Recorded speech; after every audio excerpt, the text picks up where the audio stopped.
I think the only one we're missing looks like Rick, and I haven't heard from him for a little while. So we kind of call to order. Have the agenda I sent out. Is there anything folks need to kind of add? So okay. So first order, kind of reviewing and approving the meetings from our last meeting, which was November. So I believe I distributed those, and entertain a motion to approve and discuss. And So moved. any second, I guess. I'll support. So any discussion on that? Oh, looks like Don's peeking over quickly.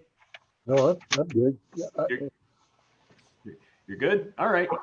So with that, all in favor of approval, aye? Aye. Aye.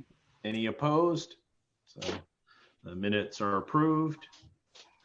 Looks like we don't have any public online tonight. I'm more curious, Taylor, do other things other than the Board of Trustees, do they tend to have more public? Planning Commission. Oh, yeah. That's really about it. No. So we don't feel neglected. We're the No, same don't feel left out. as everyone else. So no, I anticipated as much. So okay. So no public comments. Kind of our action item. I mean, normally I go one by one, but I think a couple of the things on here come up under old business. So unless somebody has something specific they want to add, we'll kind of say that looks good. So Judy, we'll turn to you for the Friends of Park Lake kind of report, kind of update us on what's going on. All right. Well, during COVID, it's really hard to accomplish much. We will be having a tree planting in the spring, probably late April, early May. And we do plan to have a community celebration of some kind, but I doubt that it will be on or near the summer solstice. Perhaps later in the summer when we have a higher level of people in the community vaccinated. Oh. Our next scheduled meeting, which would be Zoom, will be February 9th. I haven't sent the notice out for that yet. But that's about where we're at. Okay.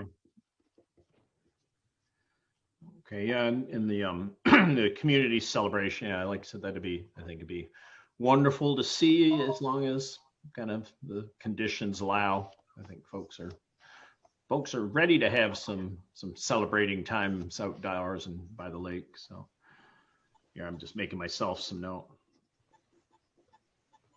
Yeah, and the hard part, of course, is it's not just the date, but it's the planning process ahead is more challenging under current circumstances. I will say that I did speak with the board for Friends of Park Lake in December. Leon, you asked if we were having a meeting. We just had a board meeting rather than a full meeting, but about the waterless boat cleaning station. And there was a lot of negativity towards that, considering they were considering it just a bunch of tools.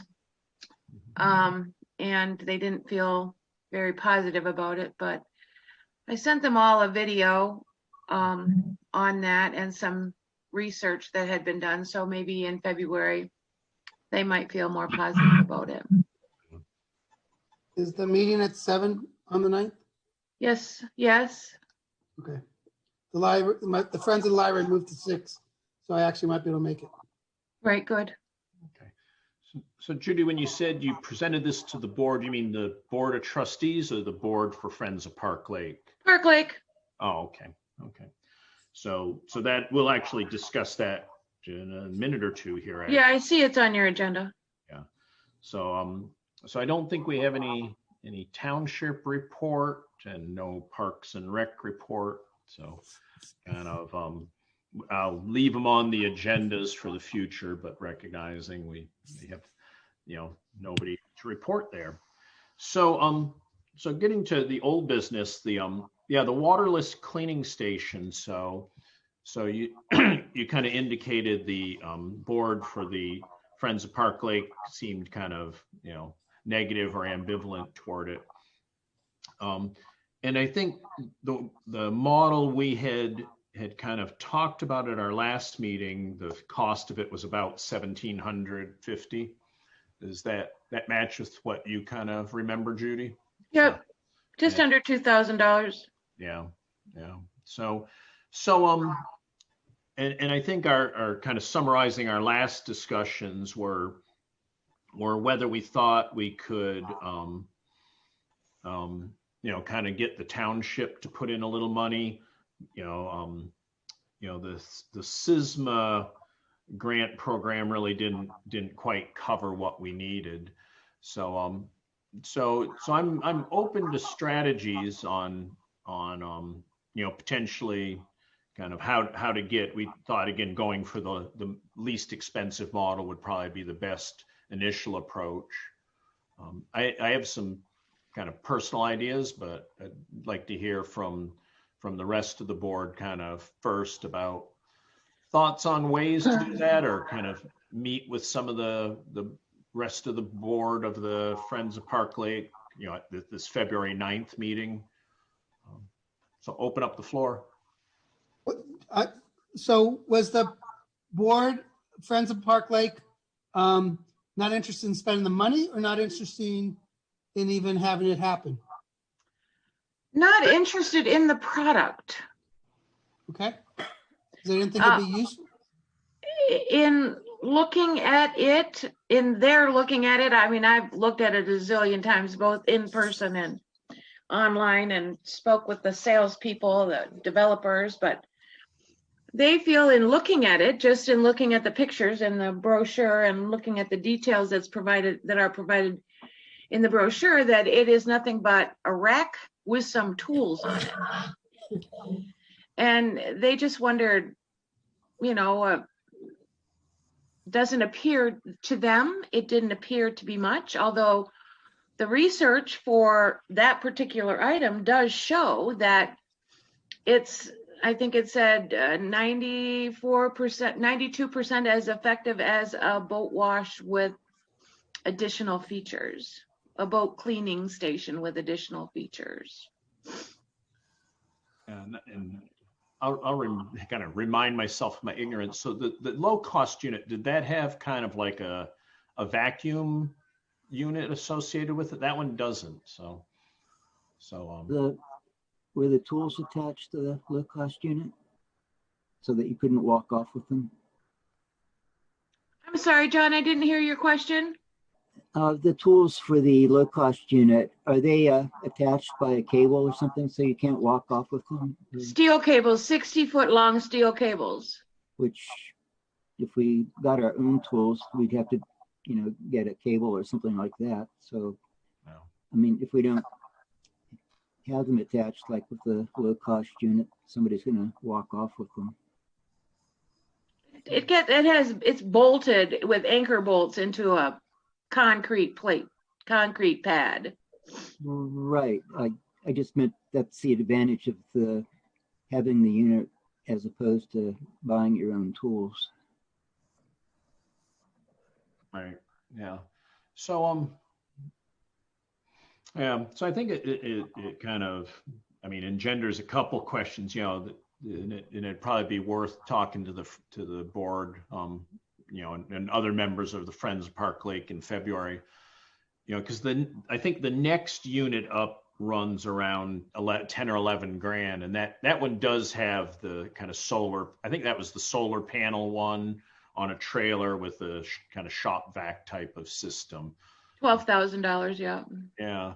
And then if you buy the software package, which is of course what they want you to do, right, it's about $15,000. Yeah. And I guess my biases is the software and all that was, kind of, a bell and whistle we don't necessarily need, but right. But again, I can kind of see, I can see the thought process there. It's you could, for 1,700, you could buy tools that people walk off with every year and kind of be almost at a, revenue neutral situation. So yeah. So I open to thoughts, kind of trying to, if you'll push a little harder for this, or say, if that isn't it, push for the next one up. I would just push at the meeting and say, what do we have to lose? Especially if we kind of decide that maybe we can fundraise separately for this particular item, so it doesn't come out of the regular Friends of the Park Lake budget. And why would they not approve it then as an experiment to see if it works? They got nothing to lose. Yeah. The 1750 one, you mean? Yeah. Yeah. It's quite hard to raise money right now. I think it can be done. Right. You have to have the commitment and the time and the energy. Right. And I mean, I'd be willing to do a good piece of it. So It's actually where I said I had personal opinions. I'd actually be willing to help put in, and again, kind of strategy wise, if I don't remember what the Friends of Park Lake, what their kind of bank account is right now, but if they could put in half, I think, we could fundraise the other half, and We should sell masks with Park Lake. There you go. The real trick would be as if we could build them out of, Eurasian water milfoil, right? Kind of use an exotic species to make the paper for the masks. But yeah, I think so I was on a similar page as you, Leon, in terms of I'm willing to put some toward it. So if Judy's willing, let's take it up at the meeting and see what happens, and then bring it back to here. that's fine. yeah, I'm gonna check real quick just to see what my schedule is.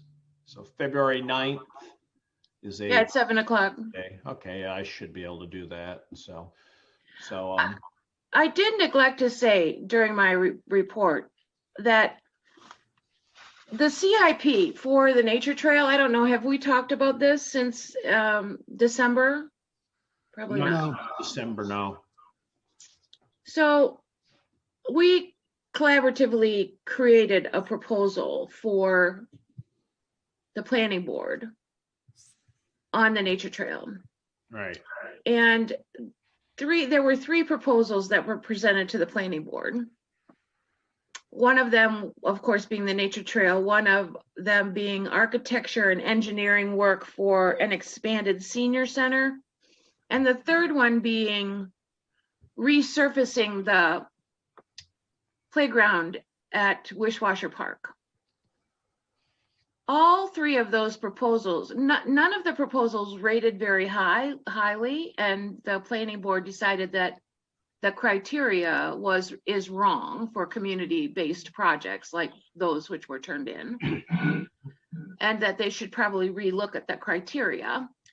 But they forwarded those three proposals to the township board.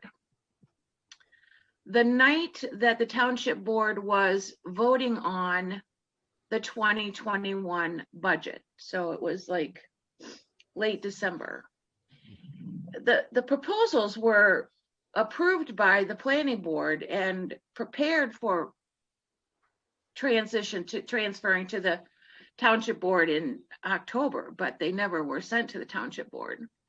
So the township board saw them for the first time the night that they were voting on the 2021 budget. So I spoke with the board about the importance of the funding for the nature trail. There were no other public comments, and made kind of an impassioned plea to support it, given that we've been working on this for 5 years. I was told that it was inappropriate for this request to come to them at that point, because it would have had to have come to them as they were developing the budget, not as they were considering the budget. The next day, one of the trustees called me and said, "Don't give up." This is too important. You have worked on this for too long. The strategy that I would suggest is that you come back to the board when they're considering budget amendments. Halfway through the year, like in June, they're going to look at a whole slew of reprogramming money because they will have been underspending in some areas and perhaps breaking even in other areas. And that he felt that we should stay on top of that budget process and come back and ask for them to fund it during that budget amendment process. FYI. Yeah. Okay. Okay, good. Well, I appreciate you updating, and I'm disappointed in hearing your description of the process. You know, I think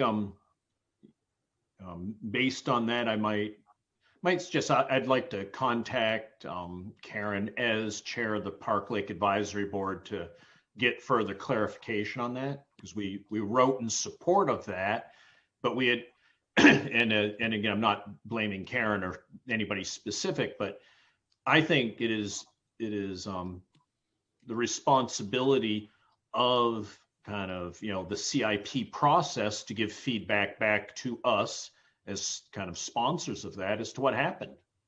You know, we don't have a representative of the township on our board, so we don't get those feedbacks. So, and to be honest, I don't have time to really get engaged with the board of trustee meetings. Appreciate it very much. Frequently. Bye-bye. Hey, Rick. Hey, Dan. Yeah. Sorry, I had outdated numbers. Oh, okay. Okay. You said your little black book's out of date now? Very much so, as is yours. Yep.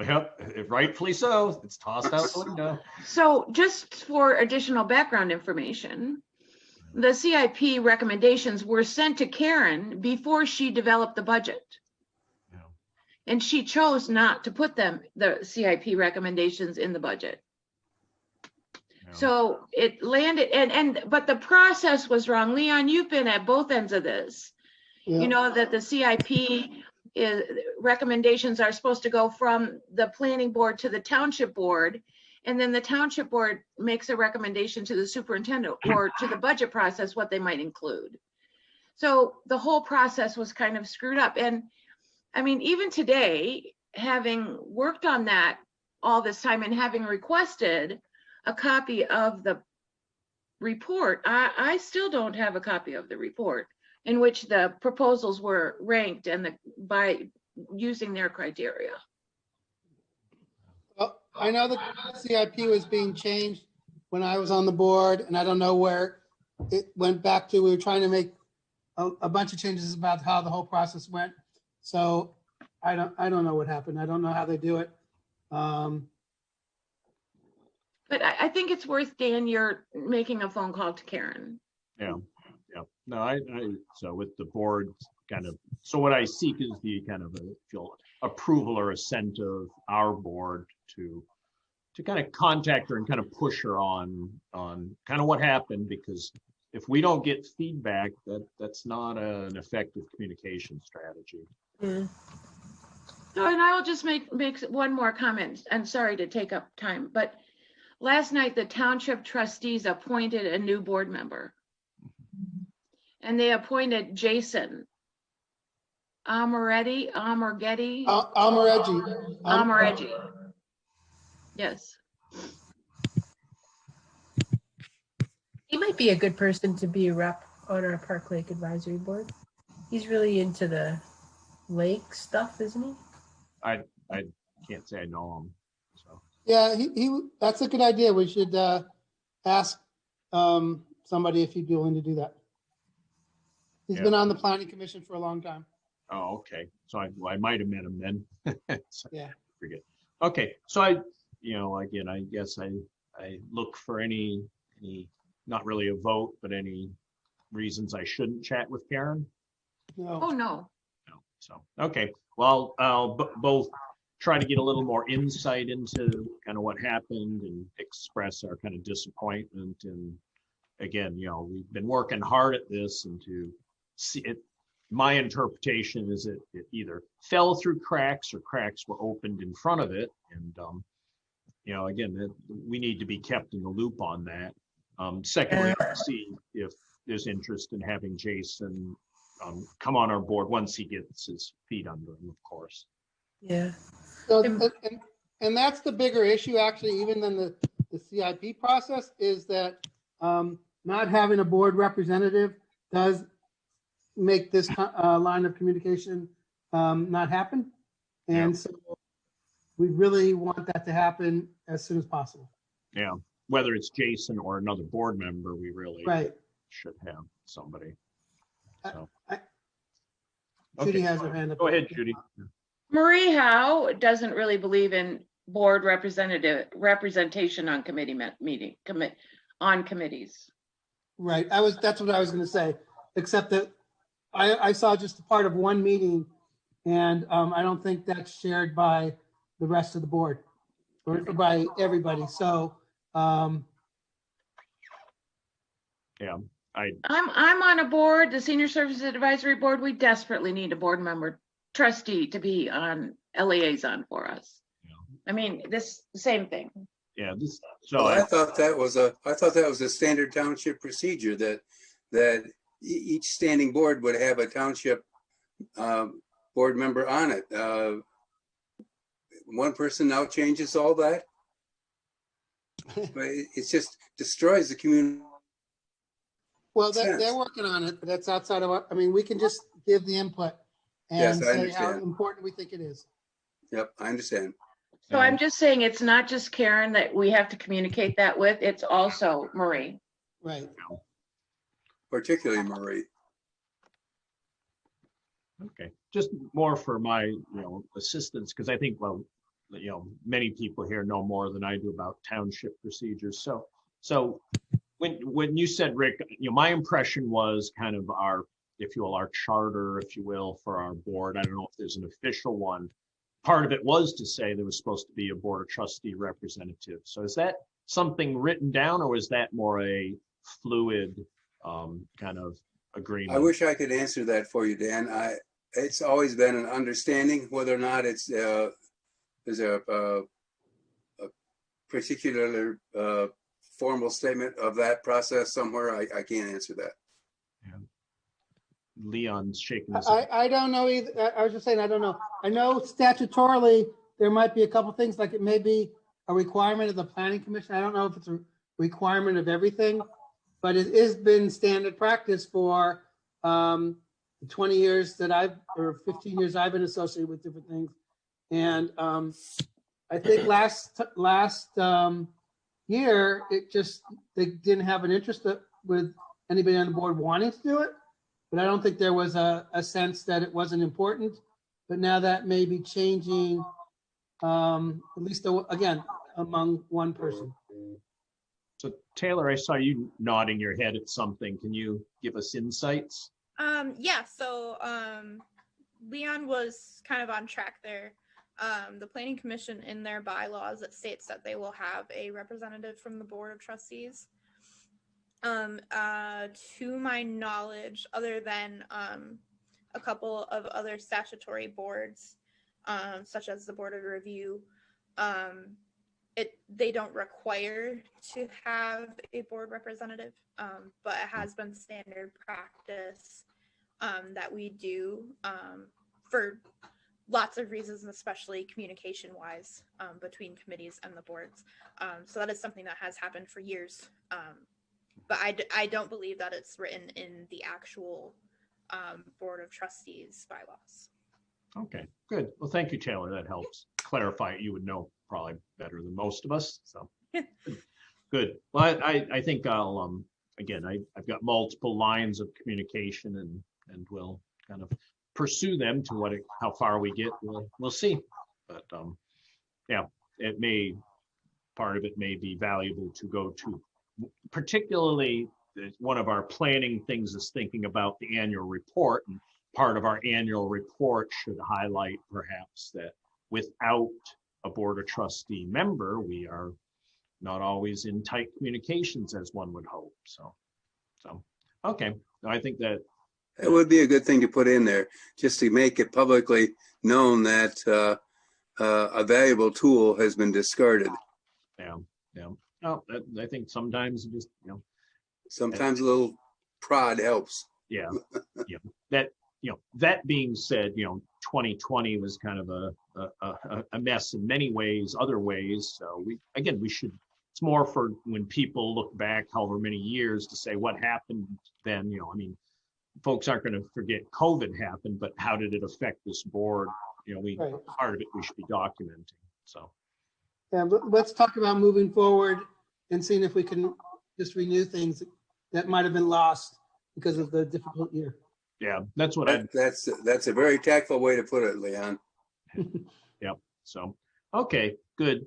So, I'm gonna that was a little addition to our agenda, but I think very valuable. So thanks for bringing up the whole CIP kind of chain there. I think we all have to be in the loop as much as possible. And when I looked back at my notes, I thought we haven't actually had a meeting with, Park Lake Advisory Board since December. So.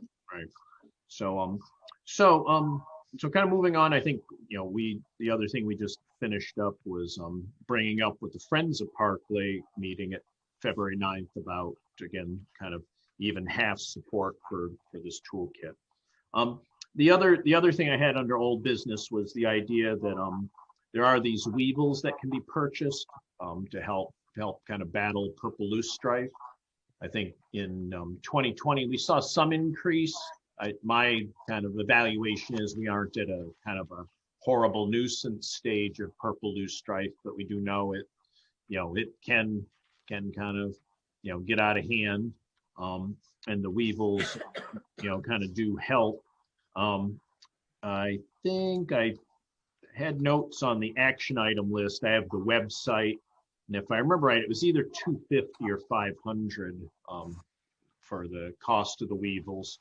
So I guess first want to get folks' opinions on whether this is something we should pursue, and then secondly, again, whether it's something we should request the township financial support or Friends of Park Lake financial support. So kind of two separate questions. One, should we do it? And second, how should we fund it? So thoughts on whether doing it's a good idea? It's been done before, right? So yeah. It was some time ago, and I think the idea is these weevils that, you stalk them, they kind of persist for a while, and I think, some winters, like when we had the polar vortex winter, just knocks them out from our climate. So looked like Judy. Don, didn't you and Nola plant those weevils the last time we did them? Yeah, we contacted a gentleman at Cornell University, and he had them. They had. My understanding is they have kits where you can raise them indoors in wintertime and then distribute them. I believe May and June. Yeah. But I also did some checking at the DNR website to see if the Michigan DNR is doing anything about the loosestrife and beetle situation. And what I found on one of their sites was there's they call it a volunteer position description for the loosestrife beetle redistribution. So there are places where they've been distributed and they've taken on and done really well. And once they start to control the loosestrife, they allow people to come in there and trained by the DNR apparently. But for free, other than that, you have to make some catching funnels and trying to get out there and get after it. But and I haven't researched it far enough to find out if there's any of these areas really close to us. After Nola and I bought the beetles, when Jeff Short was in charge of the Friends of Park Lake, he and his then girlfriend went someplace in Michigan and tried to capture their own. But Jeff didn't. I don't think he was really the outdoorsy type. They said it was an interesting time, but not a great time, and they didn't. Yeah, they were unsuccessful. But I think they lost that battle to mosquitoes. yeah, it was something like that. Yeah, but anyways, that might be something we could look into, because I mean, if they're being if the beetles are being used somewhere and they're effective and they're starting to become overpopulated, what typically happens to them is they just die off. And if we could go there and catch our own for no cost, I think the main issue would be finding a person that, quite unlike myself, that would be able to go out into the swamp and catch beetles. Go ahead, Judy. Perhaps it's possible that the DNR would like to do a pilot on our lake, we're quite close to them, plant the beetles and show how effective they are. Yeah, I think they're way past the pilot stage. This system has been in operation since mid 2000s, so they know how it works.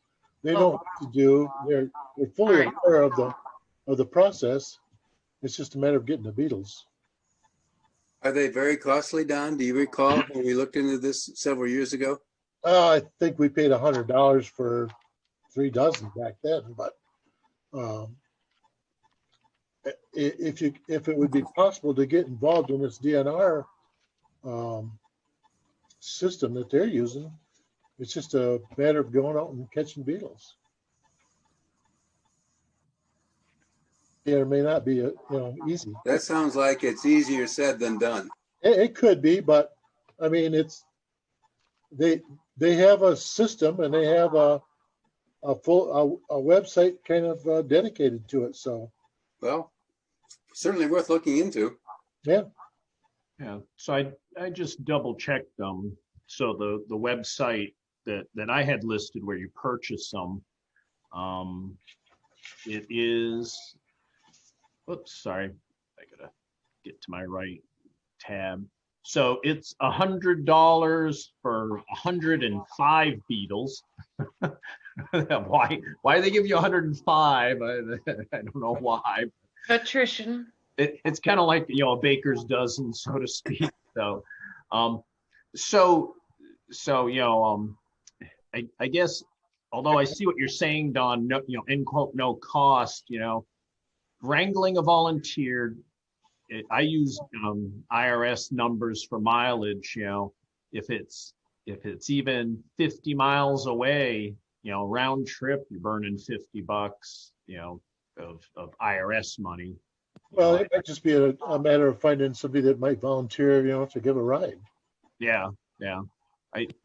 So although I'm agreeing with you, it's trying to find a volunteer may take more time, and I'm kind of pressed for time to start chasing volunteers. I would suggest, we have how much money do we have? We have what for weed control and stuff allocated? Can't we just $27,000? Can't we just take 200 or 210 of that and get some weevils and just dump them in? That would be my truthful inclination, or Friends of Park Lake, a couple $100 is well within budget. So I guess I'm going to go back to my original question first. Do we think this is a good idea to put in some weevils? So I'm seeing nods. Any negative view on that? No. I'm seeing no head shake. So then in terms of approach, I think, it's kind of it's a pretty inexpensive thing. But I think it should come out of the township budget, as Cheryl said. I mean, the Friends of Park Lake money is for new things or for different ideas. This is part of the standard lake treatment that. So yeah, I think that should just come out of the budget. I would just suggest in discussing this with them that a lot of the purple loosestrife is on township land. Yeah. I mean, I cut down the purple loose leaf past your place, Leon, and often give you the bagged up purple loose leaf to send to the Granger to the landscaping recycling, but they have a lot on township property. Okay. So I think, when I talk to Karen, I'll chat with her about, again, what the process is, because we don't, spend money, but recommend $200 toward, again, that's a part of the weed control. Correct. And go from there. As long as we're going through the process, why don't we ask for 300 and get a really good supply of the little buggers so we can have an effective result? Okay. So 315. Yeah. Are you? That's not exactly a large expenditure. Oh, 300. in the township. Sorry, no, that'll give you 315. Yeah. Okay. So Judy, you have a. Are you going to barter in the sense that you will volunteer to have the Park Lake Advisory Board distribute them? Oh yeah, no, the distribution, that sounds like fun. It's kind of like Right, but letting you go know, the two pit ways. to wherever. That was kind of the best part of the whole process. Yeah. So no, we. Take the best fishing rod with you. Like Oprah, you get a Weevil and you. Yeah. There's about it's about 100 landowners, so everybody gets 3 weevils. Well, I could use a couple. Yeah. That's hilarious. So all righty. No, that sounds good. I will put that on my to-do list. So I think that wraps up our old business. The couple kind of new business. I think I mentioned at the last meeting. I had a game camera going throughout all the open water season with the idea of redoing the boat count like I did in 2019. Again, in truth, I could really use a hand counting boats on those photos. So I will be clear. I'll do it myself if I need to, but it's going to take me time before I find time. Is there anybody who would be kind of interested and have the time or not? It's okay to say no. That's. What's the process? So there's the photos, and basically I go into the photo viewer and count the boats that I can see. I try to broadly classify them, kind of canoe, kayak, and then a motorboat or a stand-up paddleboard is about it, or the personal watercraft, which we really don't have too much of. Partly the tricks are you have a photo and then you go to the next photo, so you're looking for change that cues you in to kind of when a boat's kind of coming into view. A lot of the time, if there's nothing there, you're just going through photos, recording zeros. I have an Excel sheet for it. It gets tricky, sometimes when the sun's coming in, I have no control over that. The location I put it is not optimal in terms of the viewing. Ideally, you'd be looking from the south to the north to avoid the sunlight as much as possible, but I don't have a secure site. I have it in my yard, so I don't have my camera stolen. So it's my personal camera. But that's where it gets you. Sometimes have to zoom in a little to see if what you're seeing really. So Need an AI. Pardon? You need an AI to do that? Oh, it'd be great if we could run. So do you want to develop the program, John, to do the AI to count? I got plenty of test data here, but it kind of I don't have the math in my head, but it's taking a photo every half hour throughout all the daylight hours through the whole season. So there are, I think probably 2,000-3,000 photos. So I'm not talking about doing the AI, but I need to look at the photos to see if I thought that was something like. Okay, we'll touch base after then. And I know Judy, you're waving to me. Well, I just thought maybe if you can't find anyone, I could put that out to the Friends of Park Lake mailing list and see if there's somebody on the mailing list. If there's someone within your group who could do it, that would be even better. But let me know if it's not successful, and I can put that opportunity out to the Friends of Park Lake mailing list. Yeah, yeah. I would encourage you, even if John, John sounds like he's willing to help, but I've found, my opinion is if we can get other community members involved, then they have a vested kind of interest in seeing the data, using the data, being kind of an advocate for what it represents. So there's kind of, if you will, political utility in that you have, folks who know what the data is because they were part of it. So yeah, if you could put that out. Is this on a flash drive? Right now, I've got it on my computer. Let me see how big it is. I don't know if it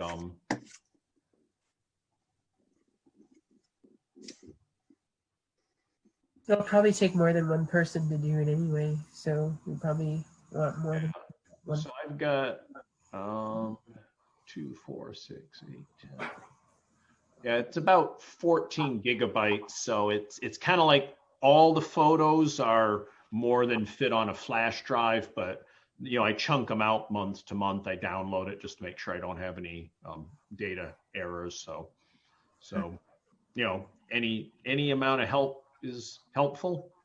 I think it'll be interesting because 2020, for some parts, I'm almost certain we had a real enhanced utilization of the lake due to COVID. People were outside more.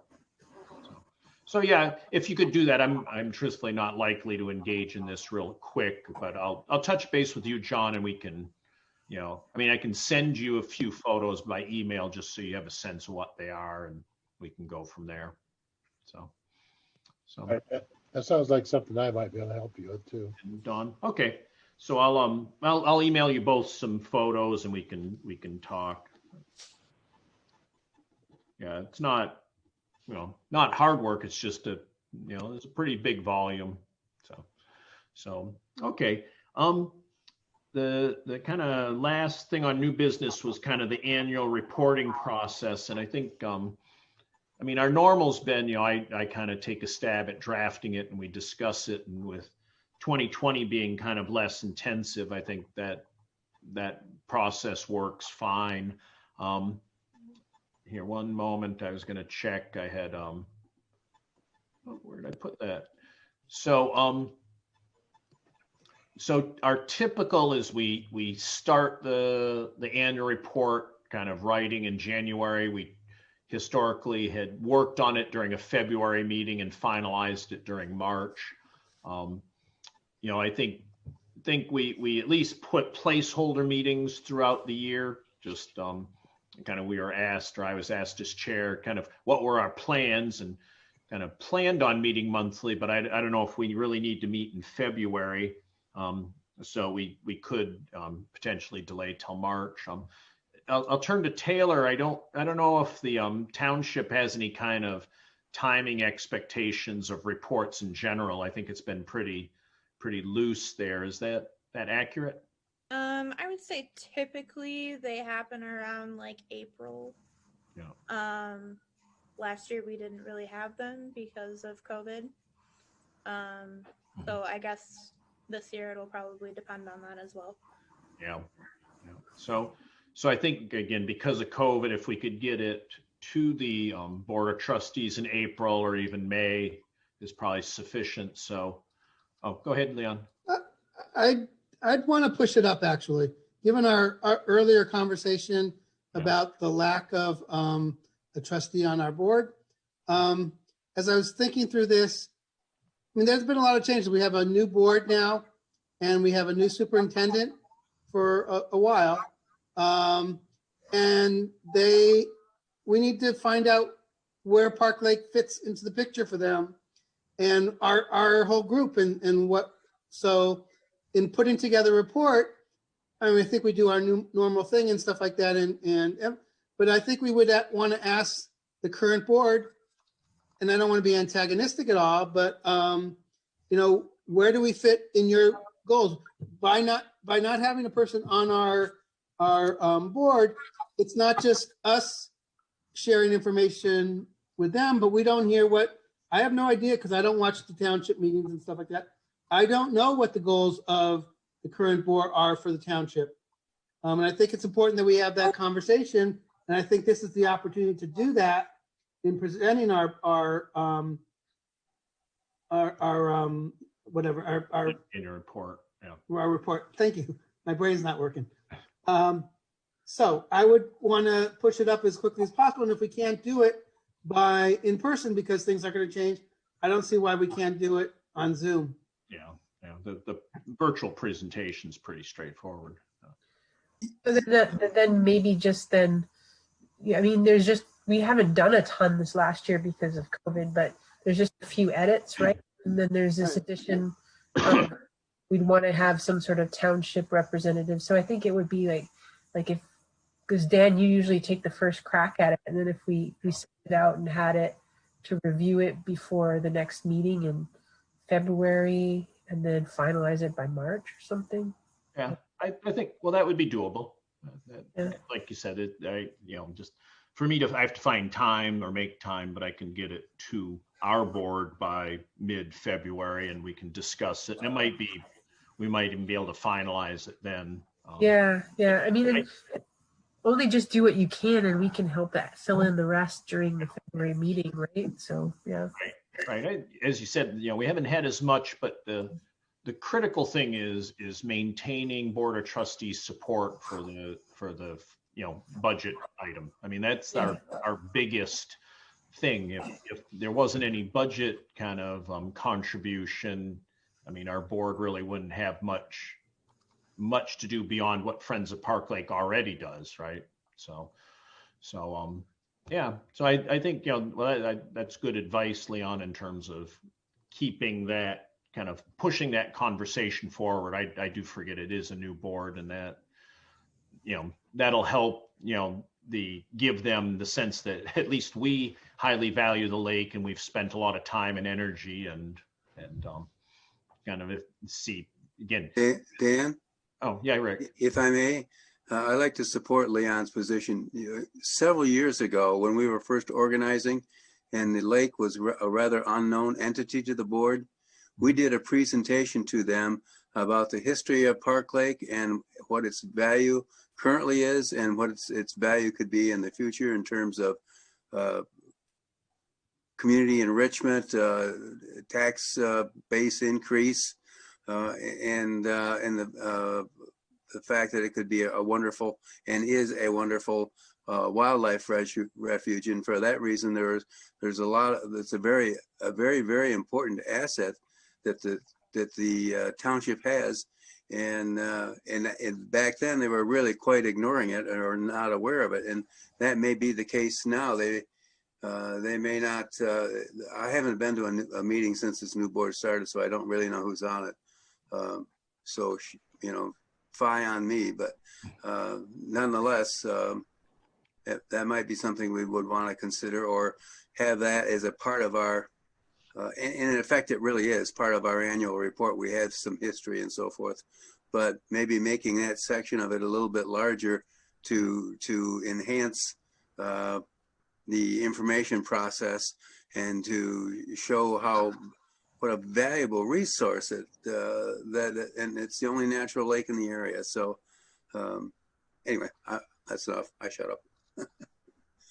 No, I think that's good. So it sounds like, my main goal today was to talk about the process. And so I think what I'm summarizing is, I'll take first stab at updating. And I think like so many things, the volume of the report's great, but really it'll be the executive summary.